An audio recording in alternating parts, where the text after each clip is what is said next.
Começa mais um podcast, o nosso podcast aqui pela TV Sintracom São Paulo. Eu sou o Tony Duarte e obrigado pelo carinho da sua preciosa atenção. Quero mandar um grande abraço para os amigos lá de Mauá, nossa audiência no ABC Paulista. É os amigos lá da Léo Automóveis, o Léo, o Luiz e o Marcos lá da Léo Multimarcas em Mauá.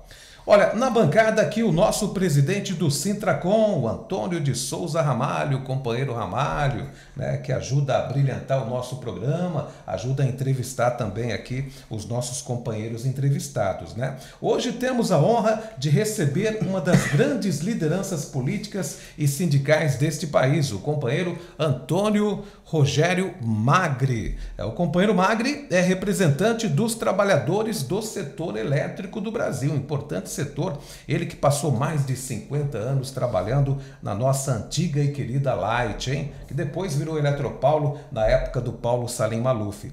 Ele foi presidente do sindicato da categoria dos eletricitários de São Paulo, da CGT, a Central Geral dos Trabalhadores, e o companheiro Magri foi ministro do Trabalho e Previdência Social lá nos anos 90.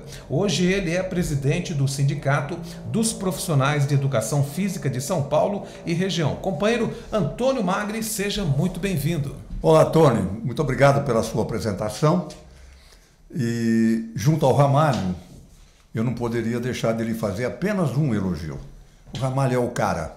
Como sindicalista, muito obrigado, o Ramalho está acima de muitos deles. Tem gente boníssima. O Ramalho é um nordestino que veio para vencer na vida. Sim. Então, meu carinho pelo Ramalho é imexível. Imexível, imexível. Você é recíproco, ministro. Muito bem. E o tema de hoje é a importância dos trabalhadores no governo e no debate público. Ô companheiro Magri, nós temos de novo um líder sindical na presidência da República, né, companheiro Ramalho? Está lá o companheiro Luiz Inácio Lula da Silva, novamente presidente, né? Na sua opinião, os trabalhadores, agora com o trabalhador no poder novamente, estão participando de forma mais efetiva deste governo ou ainda não é do jeito que a gente gostaria que fosse? Não está participando, não é por culpa também do Lula. O que nós, sindicalistas, sempre entendemos é que ele é presidente da República, ele não é presidente dos trabalhadores. Ele está junto com uma série de leis que o proíbem de muita coisa.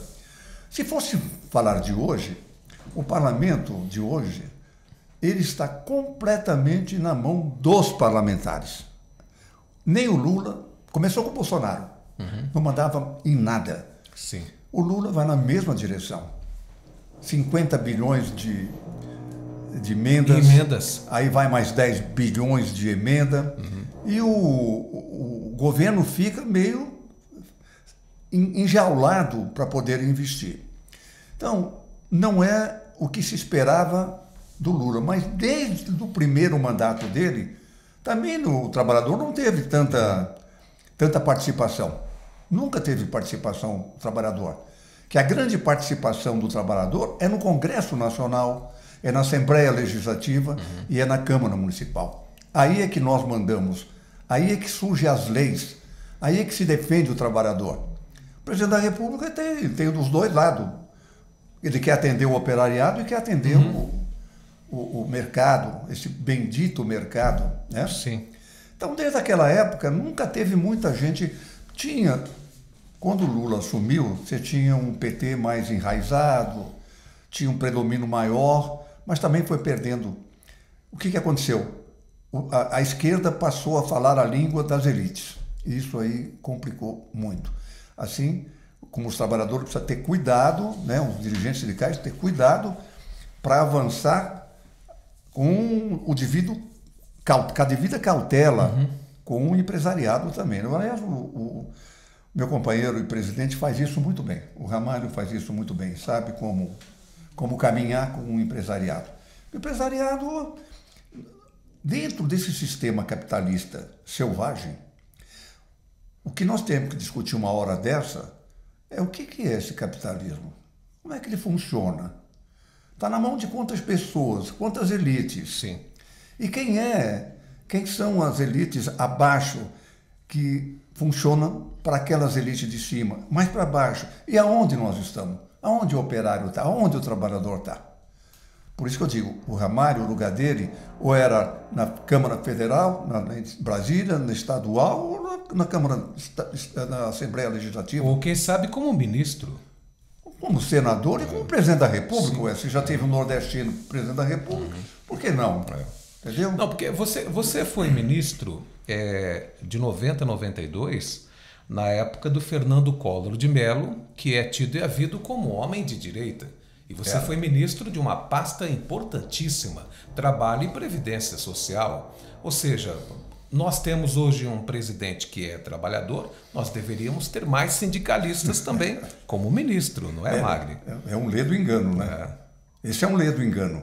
Quando eu fui para lá, eu disse para ele que a minha atividade como sindicalista não morreria ali, eu tinha que agir como sindicalista. E na mesa de ministros, no primeiro dia, que ninguém sabia do plano do confisco, ninguém sabia. Só ele, a Zélia, o Bernardo Cabral e o Candir. Às 3 horas da tarde foi feita a reunião, foi quando ele expôs o plano. Pegou todo mundo de surpresa. O general comandante o ministro do Exército, o general Tinoco, morava no Rio. Quando ele foi convidado, ele vendeu o apartamento dele, vendeu o apartamento da sogra para ir morar em Brasília e colocou na poupança. Você imagina o que aconteceu, né? Como é que ele ia tirar o dinheiro? Um general vai entrar na... Entendeu? Sim. Ninguém sabia. Agora, a conduta dele... Eu encontrei com ele recentemente no Jassa. E eu e o Jassa conversamos com ele várias vezes. Mas, fizemos isso em Brasília, ficamos quase 2 horas com ele lá. No Senado. Ele falou para nós, eu nunca mais faria aquilo. Ele não era um economista, né? Sim. O Candir muito habilidoso, a Zélia muito habilidosa, embucaram na cabeça dele aquilo. E foi um desastre, né? Sim. Foi um desastre, realmente não sobrou pedra sobre pedra. Até que ele começou a ficar muito... A briga dele, ele cometeu vários erros, né? Vários erros. É meu amigo, gosto dele, mas eu não posso esconder os erros dele. Primeiro erro dele, quando ele invadiu a Folha, mandou invadir a Folha de São Paulo.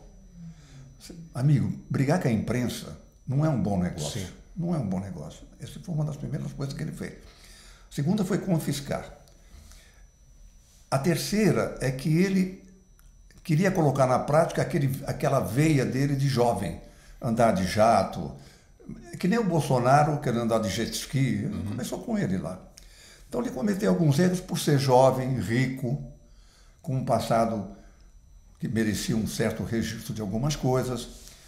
Então, não podia dar certo. Não podia dar certo. Sim. Apesar de toda a capacidade dele, não podia dar certo. Ele não tinha nenhum contato direto com o Congresso Nacional. Ele detestava deputados. Detestava. Não queria falar com deputado. Aí não tem jeito, né? Aí não tem jeito. Aí deu no que deu. Companheiro Ramalho, seja muito bem-vindo. Muito obrigado, Tony. Quero aqui agradecer o ministro Magri, essa enciclopédia aí viva. E o Magri, se aprende muito com ele por experiência, pela inteligência e por que ele já foi aí ao longo aí da quase 8 décadas de vida, né? É importante ouvir o Magri e principalmente, Tony, nesse mundo que nós vivemos, o mundo político. Não tem presidente que faça alguma coisa se nós não tiver parlamento. São 515 deputados. Agora parece que aumenta mais a quantidade, né? Deve ir para 530, isso, né? Sim. Que deve estar lá. O estado de São Paulo não acrescentou ninguém, acho que é 4 de Santa Catarina e assim por diante. Mas sem o Congresso não tem ministro que faça milagre, não tem presidente que faça milagre. O Magri foi para lá sabendo de tudo e os caminhos como fazer. Mas ele esbarrava primeiro um pouco da arrogância, como ele mesmo falou, e da experiência do nosso Collor de Mello, que na realidade ele foi um grande governador, caçador de marajás, né? Pôs ordem na casa, e ele se elegeu com esse discurso aí de caçar marajás e lutar pelos descamisados, pelos pés descalços, né? Ele era o quinto, se eu não me engano, colocado, né? Porque o partido era bem pequenininho. E ele uma vez falou isso para nós, de vez em quando também conto com ele. E ele disse, olha, eu precisava arrumar um jeito para ver se eu subia. Aí eu fui para a televisão e disse que se eu fosse eleito, o ministro do Trabalho ia ser um trabalhador. Um trabalhador. Não é? E cumpriu a promessa. E cumpriu. Ele falou, depois arrumei algumas estratégias para ganhar as eleições. Uma, quando o Lula usava uma gravata muito bonitinha, ele começou a usar uma gravata torta, passava sebo aqui, né? E criou aquela coisa também que inventou um filho fora do casamento do Lula, e ali também o brasileiro conservador, sim, como são, né? Na época, né? Que foi a morte do Lula. Não é? Que aí não conseguiu. Agora, claro que todos nós acreditávamos no Collor de Mello.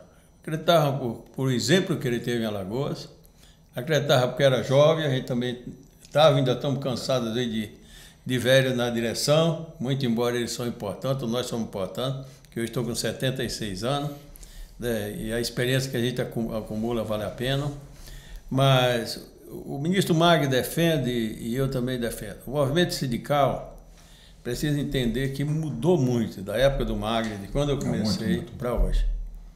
Naquela época nós tínhamos juiz classista, né? Na época nós tínhamos imposto sindical. Naquela época o sindicato era comandado pelo Ministério do Trabalho, até 1988, né? Não era um sindicato livre, ou seja, era um sindicato mais de assistência aos associados. Esse prédio aqui foi feito com dinheiro público, né? O nosso ambulatório também, as máquinas, né? Gabinete dentário, foi tudo ganho do governo.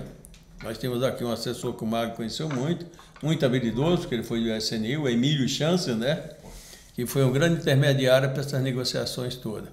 O mundo mudou. Você pega hoje, eu vou num canteiro de obra, Tony, eu tenho 57 anos de canteiro de obra. Se eu vou no canteiro de obra, não tem um cara com 57 anos de idade. Ou seja, a idade média hoje do trabalhador da construção civil é 30 anos, a idade média. Um ou outro tem 40, mas o outro é 18, 19. Nenhuma dessas pessoas viveram a época que viveu o Magri, que viveu a dificuldade, sim, quando o trabalhador não tinha nenhum benefício no setor de construção. E hoje nós temos aí muitos equipamentos, mas isso não significa que não acontece acidente. Nós tivemos um grande acidente hoje, morreram 3 pessoas na queda de um elevador, sim, de carga, né? E o pessoal me perguntava, eu, por exemplo, vou dar uma entrevista para a Globo daqui a pouco, né? E mais ou menos perguntava, olha, mas acidente fatal, foi uma fatalidade, não existe fatalidade. Quer dizer, nenhum avião cai por fatalidade, alguém derruba. Se não for os guerrilheiros, foi o piloto que derrubou. Foi ele que falhou. Na obra ou numa fábrica, o acidente acontece por distração, por erro humano. Porque por erro mecânico, o técnico, muito pode acontecer é dar um estalo ali e parar a máquina. O elevador que caiu hoje, 3 guinchos, 3 breques, 3 freios. Quer dizer, qualquer um dos freios que falhasse, vinha outro, mas não foi isso, porque ele não caiu por isso. Ele caiu por falta de ancoragem e a torre caiu de cima, morreu quem estava dentro do próprio elevador e ainda feriu outros que estavam lá embaixo no canteiro de obra. Foi do 17º andar, né? 17º andar. Portanto, eu fui convidado para participar de um conselho, que é o GETRIN, né? Que foi criado pelo Tribunal Regional de São Paulo. E me convidaram para fazer parte. Tem muitas autoridades lá, né? O Conselho Nacional de Justiça, vários juízes participando, vários especialistas ligados à Fiesp, ao Sinduscom, a outras áreas patronal. E eu tive a honra de ser convidado pelo desembargador Álvaro Noga, né? E também pelo presidente Valdir, para participar desse projeto tão importante que é, primeiro, combate à vida. Segurança do trabalho, que foi pior, melhorou e agora está voltando a piorar mais ainda, né? E hoje, uma das piores coisas que acontece, nós discutimos lá, porque também tinha um procurador de Estado, né? Procurador federal, né? Que é a doença mental. Que é um trabalho que o Edson Ferrarino faz, o ministro Magri faz, a Dirana faz, e que nós já estamos aí há alguns anos fazendo isso e tem dando certo. Agora vem uma lei a partir do dia 26 agora, é obrigada todas as empresas, pelo menos, fazer um programa de controle e combate às doenças mental, que é uma coisa absurda. Não tem desculpa mais, né, companheiro? Não, é um negócio... Isso é uma coisa nunca visto. Eu vi outro dia na televisão, né, um senhor de 75 anos, quer dizer, por causa da minha idade, né, arrumando uma confusão, matando o cachorro da vizinha, querendo matar a vizinha, botando fogo na casa da vizinha, quebrando as coisas. Só pode ser uma doença mental. Sim, é verdade. E aí a gente precisa cuidar disso. Se é o governo tem que cuidar, se é uma instituição, não sei. Acho que deveria ser o governo. Quer dizer, nessa situação, detectou que o cara tem problema, 9 processos, o cara está solto, ele está internado, né? Sim. E isso eu acho que nós precisamos cuidar de gente. Gente cuidando de gente, porque isso tem elevado os grandes acidentes que acontecem de carro e mais aos domingos, sábado para domingo é o que mais acontece, os grandes crimes que acontecem de assassinato, a esposa matando o marido matando a esposa, filho matando a mãe. Então eu acho que nós, apesar de estarmos aqui hoje falando do trabalho, eu falei para o ministro para ele falar do que ele quiser, porque o ministro conhece não só do mundo trabalhista, o ministro conhece de como funciona um governo, o ministro conhece de como funciona a classe empresarial. Aliás, ele foi presidente de um sindicato que ele fazia o que queria, porque se ele desligasse uma torre em algum lugar, parava o Brasil. Então, o povo se pelava de medo do ministro Magre, né? Ele aproveitou isso bem, mas nem todas as categorias foram isso. E para concluir, eu acho que voltando para o mundo do trabalho, nós estamos tendo muitos companheiros nossos que precisam mudar o foco. Nós precisamos avançar.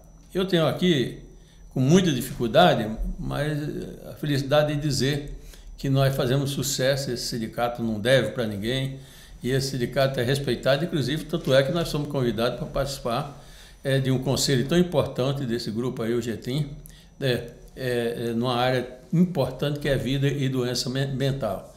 Mas nós temos outros companheiros, não sei como é que o ministro vê isso aí, que ele se limita a ficar na salinha dele lá, quase que homologando uma coisa ou outra, né? E o trabalhador fica a Deus dará, porque não se promove uma greve, não qualifica o trabalhador, você não vai buscar condições para educar, e nós estamos vendo no mundo que nós precisamos de educação. Eu tenho que tirar o chapéu para o Lula, porque desde o primeiro mandato dele, que ele investiu em educação, ele continua defendendo a educação, e a gente continua vendo que muitos dos jovens que hoje são advogados e são outras profissões que têm até empresário, ele nasceu do investimento em educação. E se é educação, Tony, esquece. Quer dizer, nós não somos a mãe de Ná. Se é que ela sabia de alguma coisa e conseguia conhecer alguma coisa, se não era mais uma coisa para enganar os outros. Então, eu acho que é isso. A participação do Magre nesse podcast, ela é importante e eu gostaria que o Magre tivesse tantas outras, né? Nós estamos trazendo agora em junho, se não me engano, dia 27, o ministro do Trabalho, Marinho, para fazer um evento aqui nos modos aí que nós costumamos fazer, Magre, de 400, 500 pessoas. Nós estamos tratando com ele a situação hoje dos canteiros de obra, principalmente na área aí das tarefas, que são um outro assalto absurdo. Em agosto eu estou combinando com o desembargador e também com o Juarez, nós vamos fazer um grande evento movimentando todo o Brasil. Perfeito. O ministro vai nos orientar com a experiência dele, mas nós queremos trazer alguém da Justiça, o GETRIM, para falar dessa área de segurança. E ainda não falei com o ministro Marinho, mas até lá eu vou falar, eu gostaria muito que o senhor, como ministro, nos prestigiasse. E, se possível, presidente Lula, nem que seja para abertura. Perfeito, perfeito.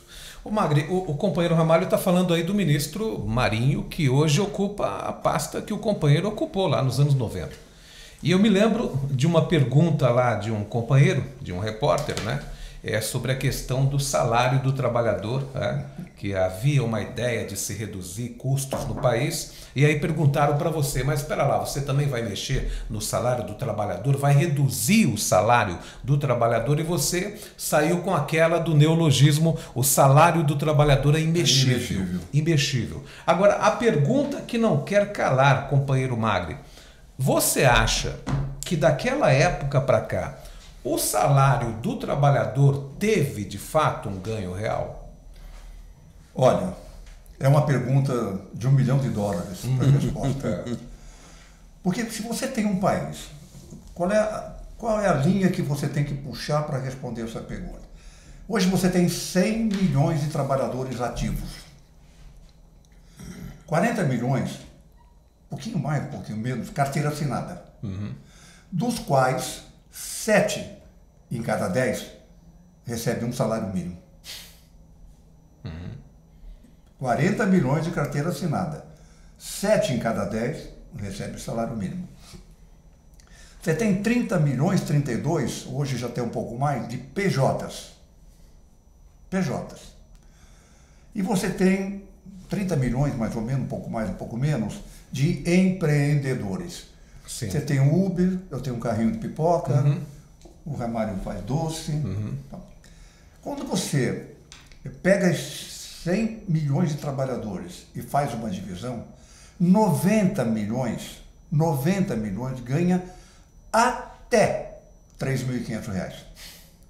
Então você tem no país hoje 90 milhões de trabalhadores que acordam às 4 da manhã, às 5 da manhã, volta para casa de noite, que ganham até 3 salários. Mas quando a gente fala até 3, dá a impressão que não. Tem quase 50 milhões que ganham até um salário mínimo. Sim. Tem milhões de pessoas no Brasil ainda que não é salário mínimo. E isso não tem... É só entrar no Google para conferir. Informação é pública. Google, quantos trabalhadores ganham até 3.500? Ele vai te responder na hora. 90 milhões. Então, para ir ao encontro da sua pergunta.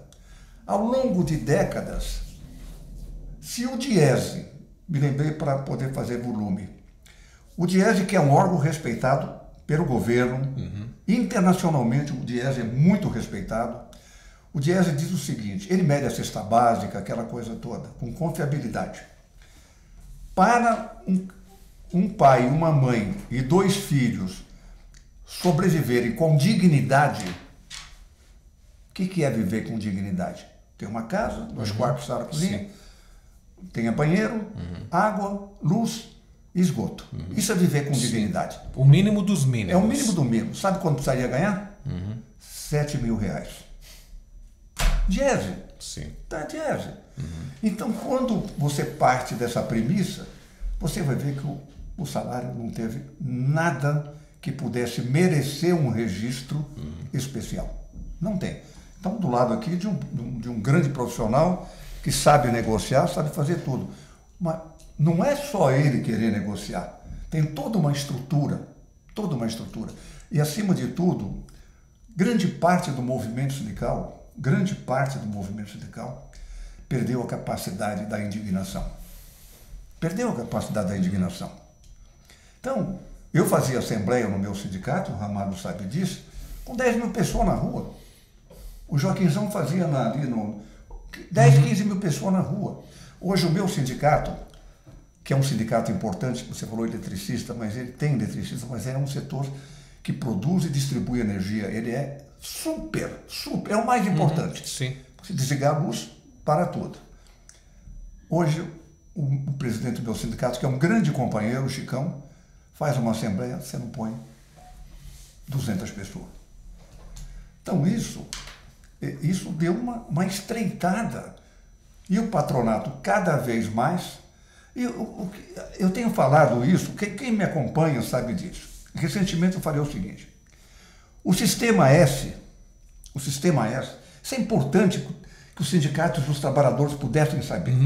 O sistema S, que são 7 segmentos, recebeu o ano passado, o retrasado, 30 bilhões.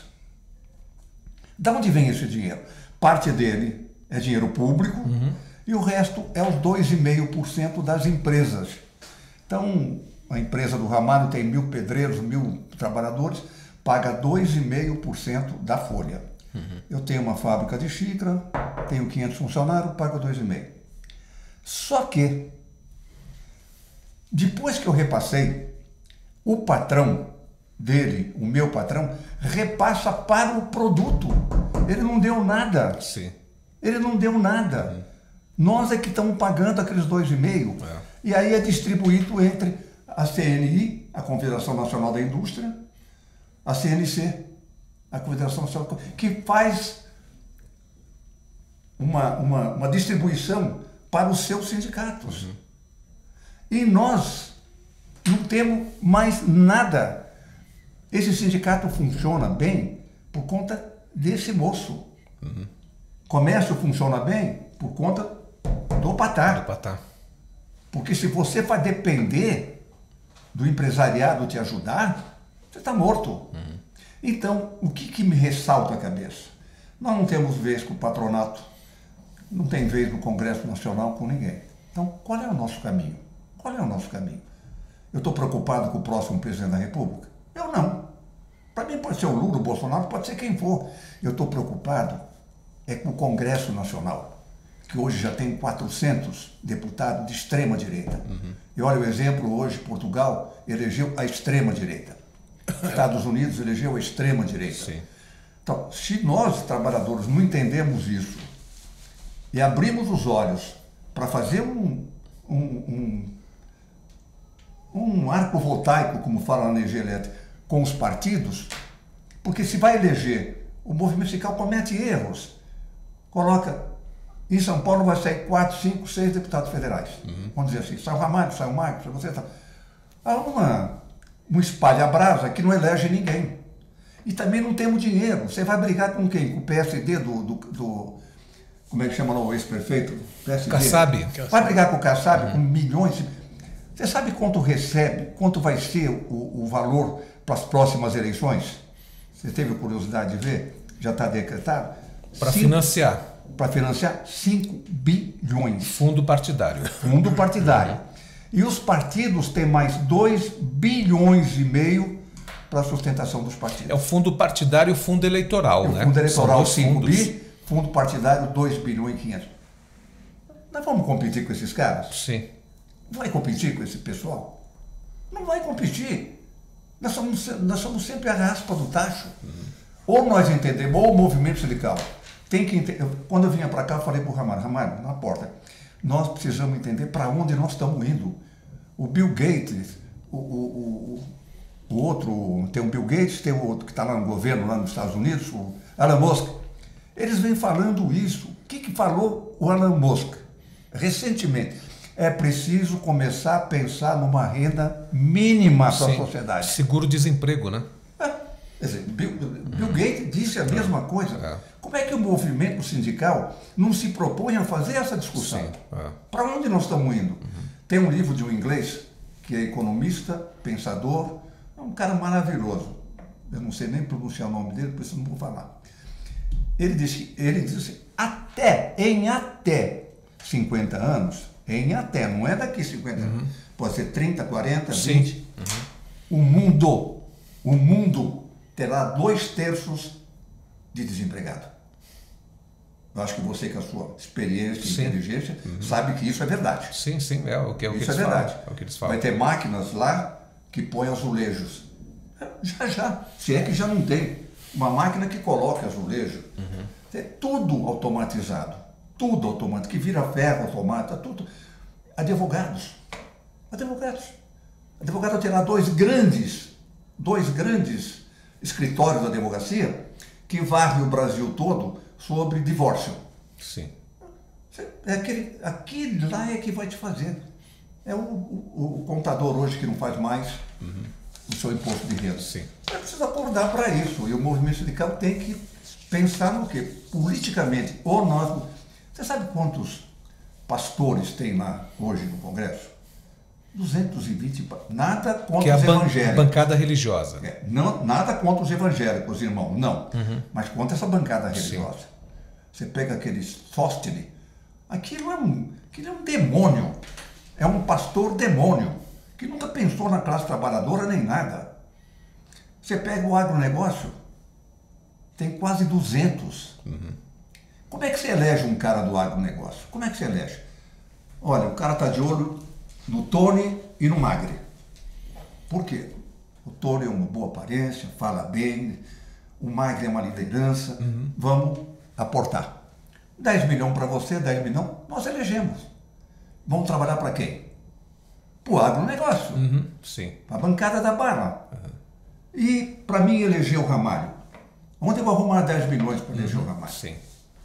Essas coisas o movimento sindical tem que considerar. Nós temos que saber para onde nós estamos indo e como estamos indo. Eu acho que essa é a grande pergunta que se tem que fazer e a grande discussão que tem que fazer.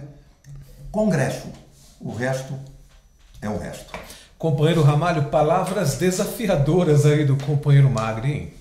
Não, sempre ouvir o Magri, assistir o Magri é um aprendizado. E ele tem toda a razão. Você imagine, quando eu cheguei em São Paulo, em 1968, né? São Paulo tinha 5 milhões de habitantes, a cidade de São Paulo. Hoje tem quase 12 milhões de habitantes. E com 5 milhões de habitantes, a Construção Civil tinha 1 milhão e 200 mil empregados. Hoje nós temos 12 milhões de habitantes e a construção tem, aqui em média, 400 mil empregados. O tamanho com isso. A quantidade de obra também triplicaram, porque, claro, se eu tinha lá 5 milhões de habitantes, agora eu tenho 12, então nós precisamos fazer muito mais casa, muito mais viaduto, ou seja, as tecnologias já começaram desempregando aí e hoje, na construção civil, nós passamos a ser montadores.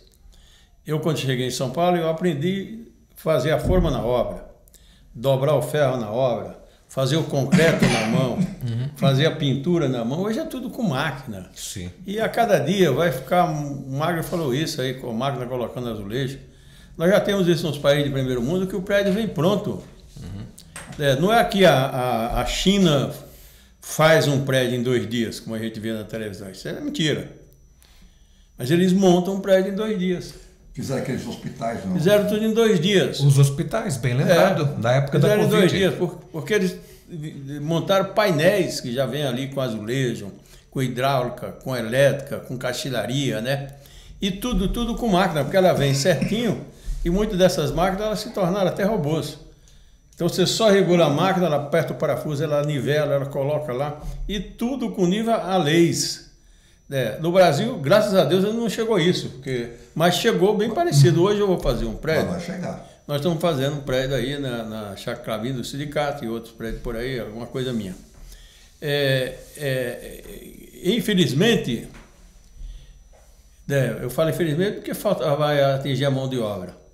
Mas eu mando o projeto lá para uma empresa famosa, imaginar a Gerdau, e ele me manda todo um caminhão de ferro, tudo dobradinho, com número, com tudo. Então, qualquer cara que saiba ler um trecho e interpretar, porque também nós temos no Brasil 72% de pessoas analfabetas, né, ministro? Não é o nosso caso, nós não usamos nenhuma faculdade, mas a gente sabe interpretar um texto. Tem algum cara que faz universidade, pós-graduação, e se ele lê um texto, ele não sabe para onde vai ainda. E esse número que o presidente está falando é 12% das pessoas que fazem universidade no Brasil são analfabetos funcionais, não sabem. É incrível o negócio desse. Não é capaz de entender um texto. Nós temos aqui um advogado, que o Magri conhece muito, doutor Aroca, 93 anos, então ele fala para muitos, o cara é analfabeto de direito, né? Sim. Aí agora ele falou, não é só de direito, o cara além de ser analfabeto de direito, pelo menos direito ele devia ter aprendido, ele também é analfabeto de português, ele escreve errado. E ele era do Partidão. O Aroca? O Aroca, mas uma inteligência, porque o Partidão fazia pessoas... Sim. Liderança. Formava militância. Do Astrogildo Pereira, né? Astrogildo. Então essa coisa nós precisamos mudar. Agora, se nós mudamos as tecnologias, né? Que quando o Santos Dumont fez o primeiro avião, ele caía, era com ferro, não sei o quê. Hoje nós temos um supersônico, que vai para o mundo. Hoje nós temos uma nave que vai para a Lua ou para outro planeta qualquer. O mundo sindical precisa mudar e pensar em fazer política. Se não pensar, Tony, ministro Magri, nós vamos continuar sempre arrotando marimbondo aqui. E arrotar marimbondo aqui ninguém escuta. O Ulisses Guimarães falava, isso é uma coisa que mete medo em político, é povo na rua. Não é? E se nós não pensarmos em organizar as pessoas para ir para as ruas e sair um pouco, que é essa coisa que pegou muito aí da inteligência artificial, do cara montar aí, principalmente as fake news, e aí o analfabeto político e o analfabeto também de tecnologia, ele acaba acreditando naquele fake news, Sim. que é uma tremenda da mentira e que muitas vezes estão levando a criança suicidária, a auto-suicidária, a ser criminosa, a invadir bancos para desviar dinheiro. Não é nem mais aquele que você chega com a metralhadora, com a R15 lá para mandar o cara abrir o cofre. Quer dizer, você entra através da tecnologia e o dinheiro some. Sim. Então você precisa estar 24 horas, quem tem dinheiro, no meu caso que não tem, mas o pouco que tem eu tenho que estar 24 horas olhando se não levar alguma coisa da minha conta, né? Essas mudanças todas, eu acho que precisa vir para o movimento sindical e nós que temos uma culpa enorme em conscientizar o trabalhador, eu acho que nós precisamos parar de fazer discurso para nós mesmos. Nós temos que ver a realidade, debater com a sociedade, aprender a ouvir, ter paciência para ouvir, para em cima disso a gente construir alguma ponte aí para chegar em algum lugar. Você tem curso de oratória, você precisa fazer curso de ouvir. Ouvir, não é oratória, é escutatória. Tem que ser um ouvidor, né? Um escutatório, entendeu? O que eu tenho dito para o Ramalho, Tony, em qualquer lugar do mundo, a educação, ela é perene. Ela é perene. Um processo de educação, você vai primeiro ano, segundo, terceiro, quarto ano, se forma. O movimento sindical não tem esse hábito. Não. Aí chama um grande orador para vir, que nem hoje foi lá, no Patá, hoje foi o cara que escreveu o livro Pobres de Direita, o Gessé. Deu uma aula. O Gessé é um cara maravilhoso. Bom, o Gessé vai embora, nunca mais se toca naquilo que o Gessé ele falou. Então, o dirigente sindical, poucos não se encaixam nisso. 80% não conhece a história do sindicato. Sim. Não sabe. Sim. Pergunta, que ano nasceu o sindicato? Que ano nasceu o Ministério do Trabalho? Que ano nasceu a CLT? Sim. Quem criou o Ministério do Trabalho? Não sabe. Por quê? Porque ele domina alguma coisa regionalmente ali. O cara, pegando o Ramalho que está aqui. Alguma coisa que ele sabe, mas ele não avança. Então precisa. É perene, eu sempre falo para ele. Dar continuidade para que eles possam aprender. Agora Magri, essa unanimidade que nós temos de que, de fato, o direito dos trabalhadores tem sido aviltado ao longo das décadas, dos séculos desse país, mas, de repente, a gente tem que tocar numa ferida importante, que é essa questão do INSS.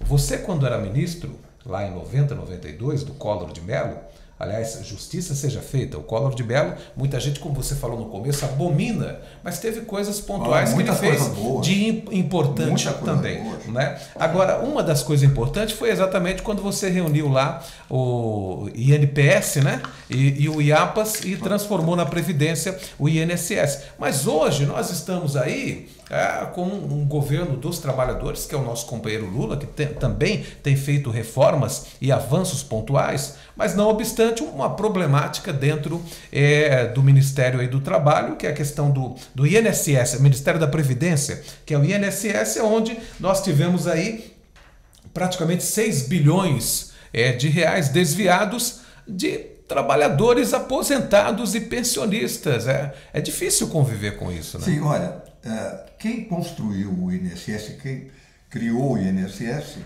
foi a Convenção, 88, a Constituição. A Constituição de 88. Quando nós assumimos, nós normatizamos ela. Assim como o SUS também, junto com a área da saúde, com o Ministério da Saúde. Porque quem repassa dinheiro para a saúde é o Ministério da Previdência.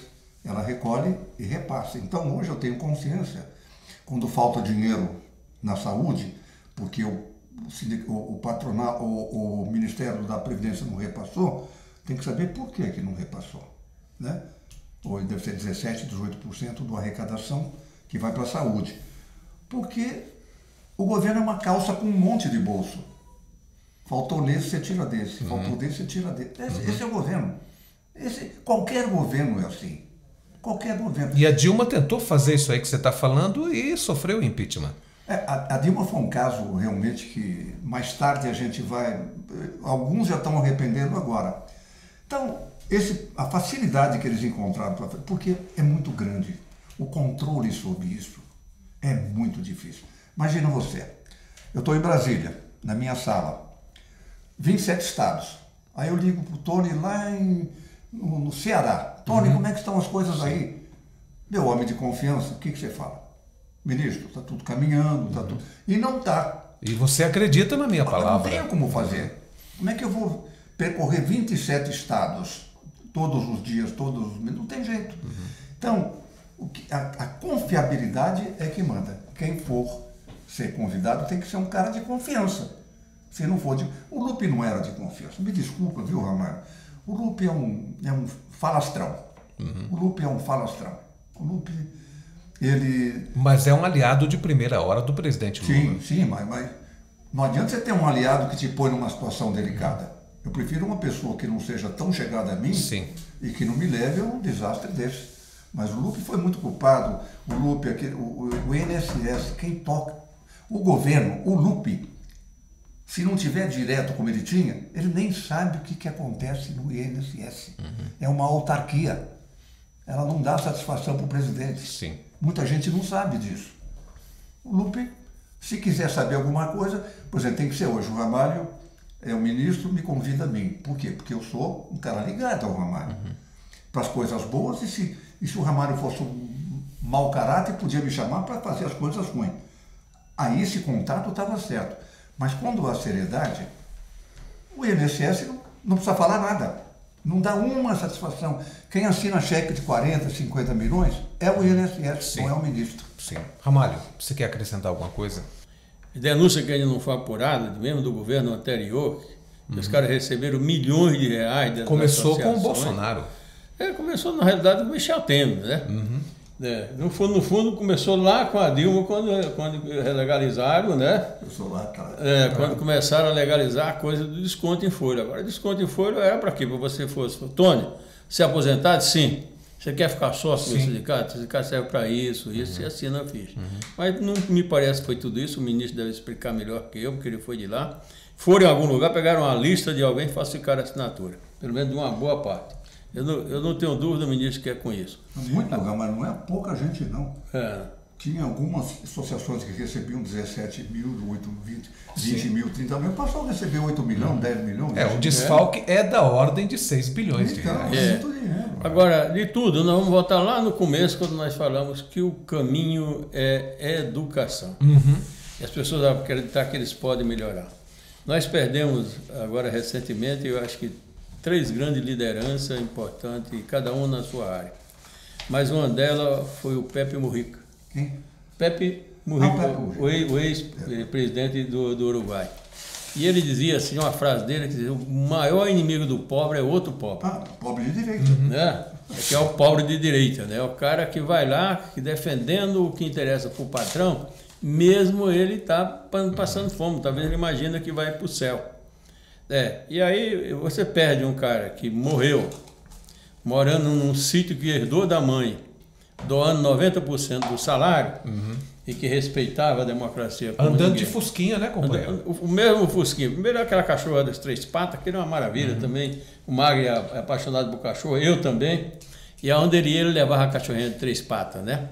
E segundo, pela simplicidade que ele sempre manteve ali para defender as pessoas mais simples e achar... Pois não, ministro. 14 anos numa solitária. Pois é, o ministro... 14 anos. A gente pode explicar isso. Numa solitária. Ele chegou a beber urina, né? A comer sabão para matar a fome, né? Então ele passou por tudo isso. Na época da ditadura. E o que é mais importante, esse cara morreu sem revolta nenhuma, sem ter ódio de ninguém, com a simplicidade, né? E você teve um Papa Francisco, que também foi um exemplo de pessoas como religioso. E nós tivemos recentemente também o Divaldo Franco, que também na área do espiritismo, quer dizer, foi outro cara que teve 650 filhos que ele criou, e a maioria são empresários, E agora isso muito, Tony, vai da pessoa, não é muito o cara ser pobre ou rico. Ser um empresário da construção civil, que é o Eli Rons, da construtora Cirela, esse cara, desde que ele nasceu, que ele doa 10% do patrimônio. Agora não, ele resolveu doar 60% de todo o seu patrimônio, 1 bilhão e 700 milhões de reais. Porque ele fala assim, nós precisamos estar na construção do bem. Sim. Fazer com que a gente faça o bem. E eu, conversando uma vez com ele, ele me disse, e foi a convite dele, quando eu vi numa reunião nossa, ele doar 5 milhões para aquela Fundação Ayrton Senna, lá com a Viviane Senna, e eu fiquei olhando ele assim, depois fui dar os parabéns, ele falou, olha, você me olhou com um jeito duvidoso. Você sabe, você conhece o Instituto? Não. Então você vai no meu escritório para explicar o porquê disso aí. E lá ele me disse o seguinte, Amares, o tempo que a gente fica na Terra é muito curto. Em se comparando com o mundo espiritual, ele é fração de segundo que nós estamos aqui na Terra. E olha que ele é judeu. E se nós que aproveitamos essa fração de segundo não for para fazer alguma coisa, o que nós vamos fazer aqui? Se daqui a pouco nós estamos num lugar que lá não tem dinheiro, não tem carro, não tem avião, né? Não tem sexo, não tem nada, né? Sim. Então aproveitamos fazendo bem nessa oportunidade que Deus deu, porque o meu patrimônio não é meu. E se pensar bem, o seu também não. Ele é patrimônio de Deus. Nós somos apenas administradores daquilo que é de Deus. É verdade. Magri, nós não temos mais tempo. Faça aí a sua fala final e deixa seus contatos também. Bom, meus contatos, o Ramalho tem todos eles, é meu irmão, meu companheiro. A única coisa que eu quero dizer, primeiro agradecer a gentileza, a forma ética. Hoje era um dia que eu não podia vir aqui, do jeito que eu estou, não podia vir. É um podcast de conhecimento e vai passar isso para muita gente. Eu acho importante isso. E o grande problema é como vamos fazer para dar continuidade diante de tantos desafios que nós vamos ter, tantos. Perfeito. E como vão eleger o pessoal, ou o Ramalho, ou quem quer que seja, quem quer que seja daqui da construção civil. Esse é o caminho que nós vamos fazer, mas para isso precisa criar narrativa para os nossos companheiros. Sim. Se não for isso... Perfeito. Obrigado, companheiro Magri. Obrigado. Ramalho, sua fala final. Agradecer a você, Tony, agradecer aqui o Magri, agradecer a nossa equipe técnica lá, né, o Ricardo, o Ex e toda a equipe, que isso aqui nós não fazemos sozinhos. Sim, é verdade. Por trás disso nós temos toda uma equipe e principalmente os telespectadores. É verdade. E nós esperamos que ele continue mandando sugestão, quem nós poderíamos convidar, quem eles acham importante que nós possamos trazer para o debate. Na certeza, como disse Sócrates, escreveu Platão, só sei que nada sei. Por isso verdade. nós vamos aprender discutindo.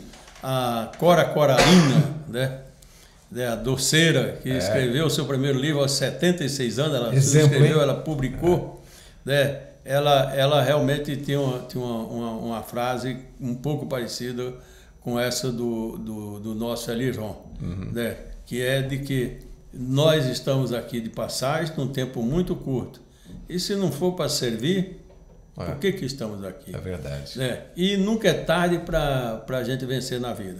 Se ela aos 76 anos publicou seu primeiro livro e até os 96 ela publicou mais 2, e entre uma fornalha, entre o fogão, né, e a panela, ela estava ali escrevendo, eu acho que todos nós podemos Como fazer. nós vamos chegar aos 96 também, mais. vamos ter muito para poder falar. Muito né? Não, tem que chegar aos 96 como ela, escrevendo, fazendo ativo. Alguma coisa, ativo.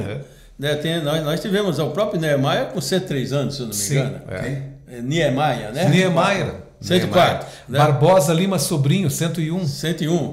Nós temos aqui o Júlio Capobianco, que ele conhece. Sim. Ex-presidente do Siduscom, 103 anos. Isso é perfeito. E ainda toma um vinho e é casado com a esposa dele, é médica com 40 anos. Eu tenho essa esperança, porque eu vou fazer 85. Olha então, aí, perfeito. Tá, mais 5 estou nos 90. Companheiro Magri, muito obrigado. Companheiro Ramalho, muito obrigado. Gente, não temos mais tempo. Voltamos, é claro, numa próxima oportunidade. Fiquem todos com Deus e até lá, gente.